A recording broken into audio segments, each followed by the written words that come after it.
In this video, I'm going to show you how to recover deleted photos in Google Photos. So let's say you open Google Photos and then you ended up deleting one of the photos on Google Photos. This is how you can recover it. So once you have any image deleted on Google Photos, it's going to be moved to your trash. And you can access your trash by tapping on Library. And here you'll find Trash. Tap on Trash and you'll find all deleted photos in this section.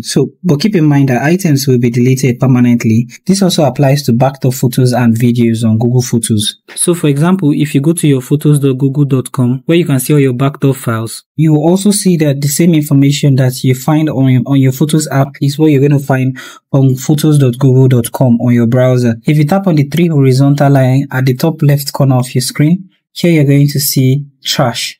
Tap on Trash.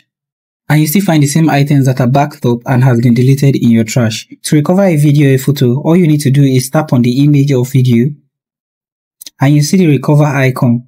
Tap on this and this will restore and recover the deleted photos. Also on your Photos app, the same is going to be done and this image will be restored back. Also, if you have multiple files in your trash that you want to restore, you can tap and hold down and then select them all. You'll see Restore. Tap on Restore and then tap on Restore. So that is how you can recover deleted photos in Google Photos. Thank you for watching this video and I hope you found this video helpful. If you do find this video helpful, like and subscribe. I hope to see you guys in my next video.